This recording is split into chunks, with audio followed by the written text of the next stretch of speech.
of my relatives and not being able to.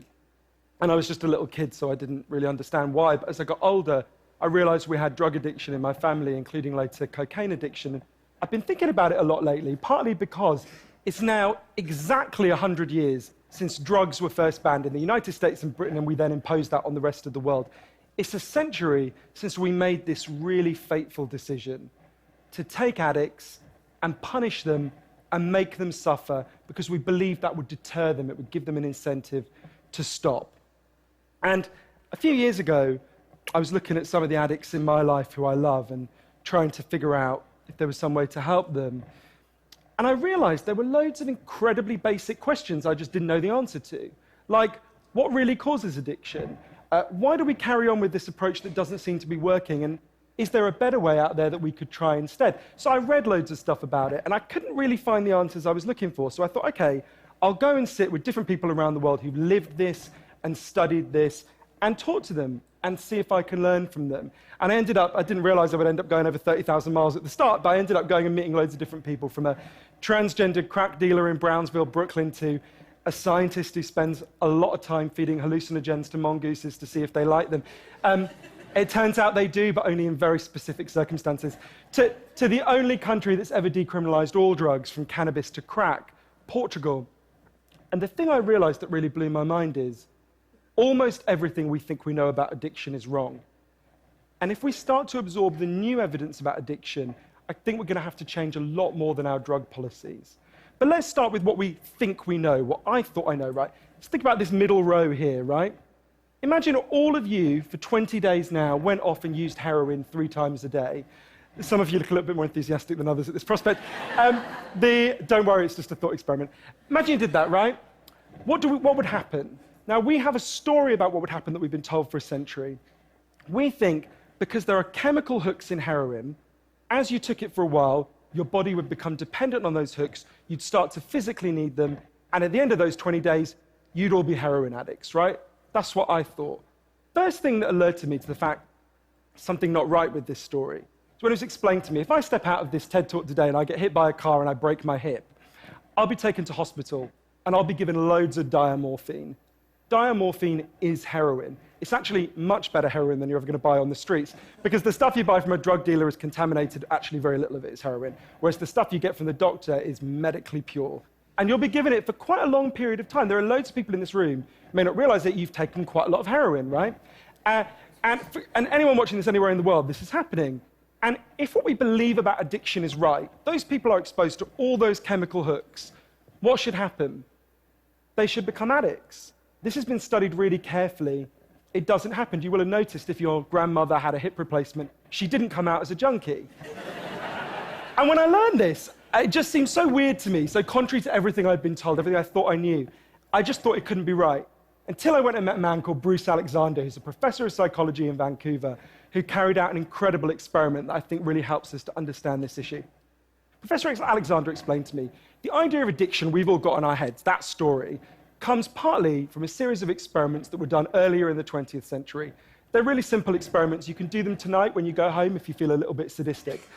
You get a rat and you put it in a cage, and you give it 2 water bottles. One is just water, and the other is water laced with either heroin or cocaine. If you do that, the rat will almost always prefer the drugged water and almost always kill itself quite quickly. So there you go, right? That's how we think it works. In the 70s, Professor Alexander comes along and he looks at this experiment and he noticed something. He said, we're putting the rat in an empty cage. It's got nothing to do except use these drugs. Let's try something a bit different.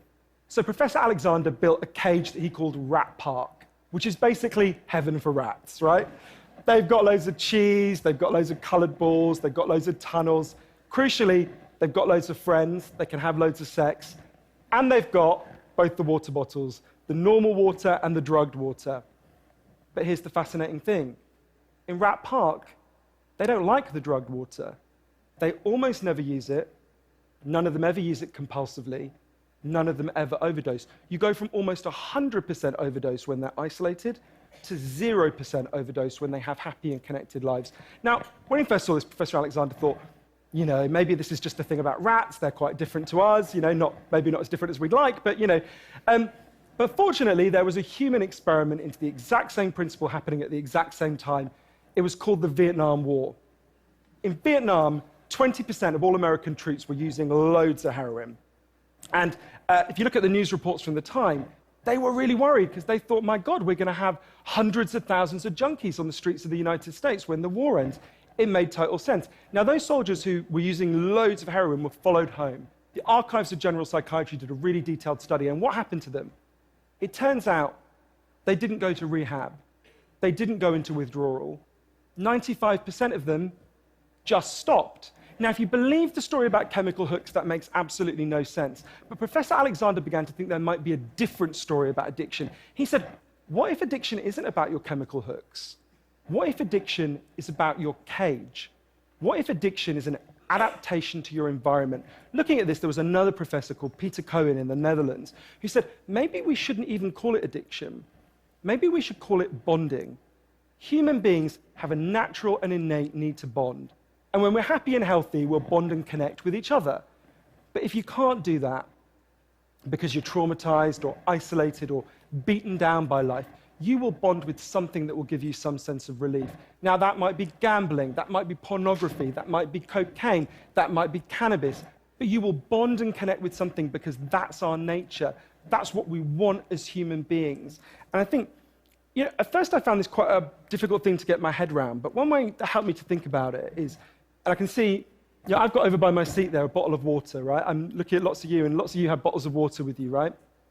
Forget drugs, forget the drug war. Totally legally, all of those bottles of water could be bottles of vodka, right? We could all be getting drunk, I might after this. But we're not, right? Now, because you've been able to afford the approximately a gazillion pounds that it costs to get into a TED Talk, I'm guessing you guys could afford to be drinking vodka for the next 6 months. You wouldn't end up homeless. You're not going to do that.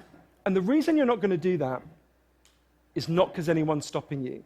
It's because you've got bonds and connections that you want to be present for. You've got work you love. You've got people you love. You've got healthy relationships.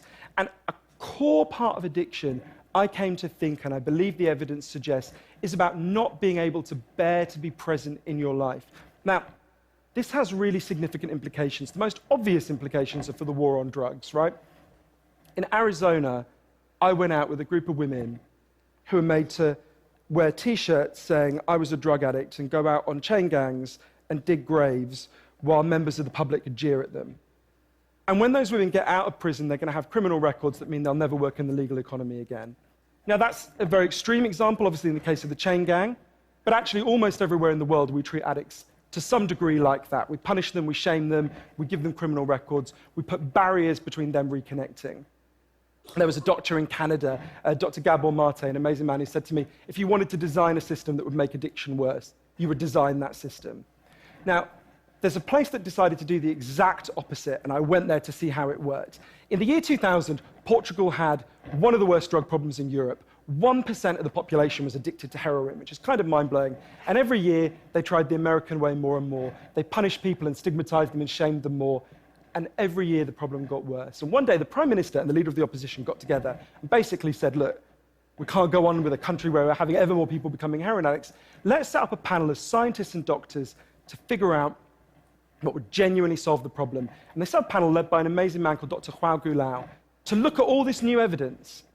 And they came back and they said, decriminalize all drugs, from cannabis to crack. But, and this is the crucial next step, take all the money we used to spend on cutting addicts off, on disconnecting them, and spend it instead on reconnecting them with the society.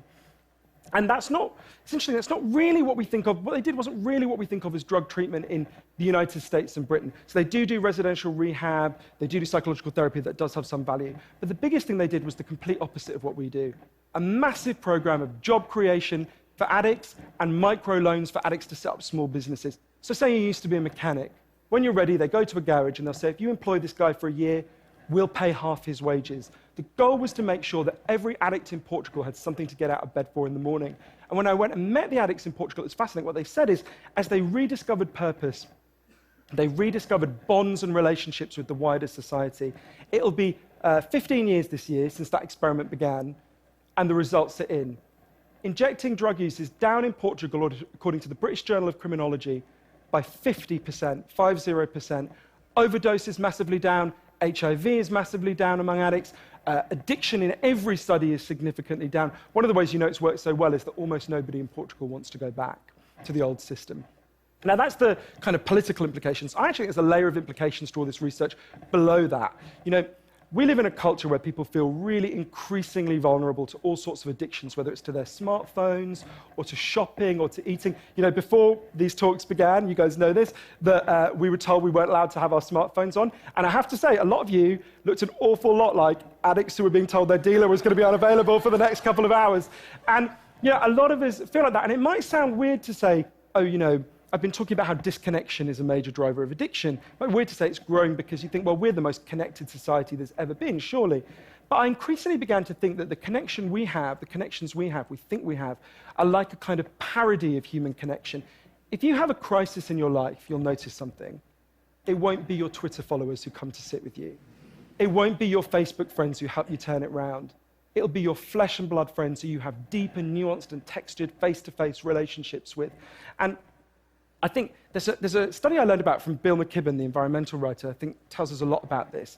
It looked at the number of close friends the average American believes they can call on in a crisis. That number has been declining steadily since the 1950s. The amount of floor space an individual has in their home has been steadily increasing.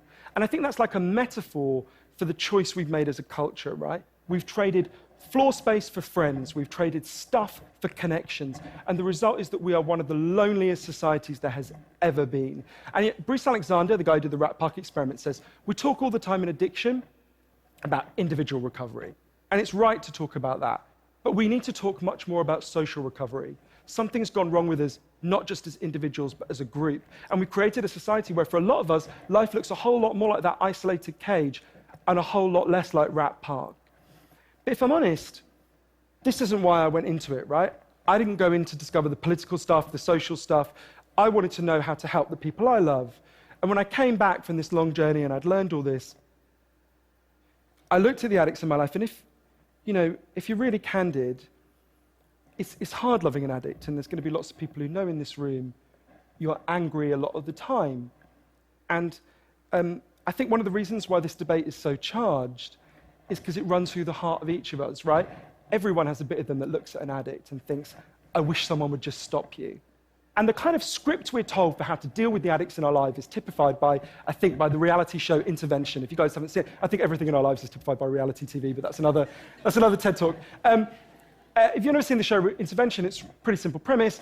You get an addict, all the people in their life, gather them together, and say, if you don't shape up, confront them with what they're doing, and they say, if you don't shape up, we're going to cut you off, right? So what they do is they take the connection to the addict and they threaten it. They make it contingent on the addict behaving the way they want. And I began to see why that approach doesn't work. And I began to think that almost that's like the importing of the logic of the drug war into our private lives. So I was thinking, well, how can I be Portuguese, right? And what I try to do now, and I can't tell you I do it consistently, and I can't tell you it's easy, is to say to the addicts in my life that I want to deepen the connection with them, to say to them, I love you whether you're using or you're not. I love you whatever state you're in, and if you need me, I'll come and sit with you because I love you and I don't want you to be alone or to feel alone. And I think the core of that message, you're not alone, we love you, has to be at every level of how we respond to addicts, socially, politically, and individually. For 100 years now, we've been singing war songs about addicts. I think all along we should have been singing love songs to them, because the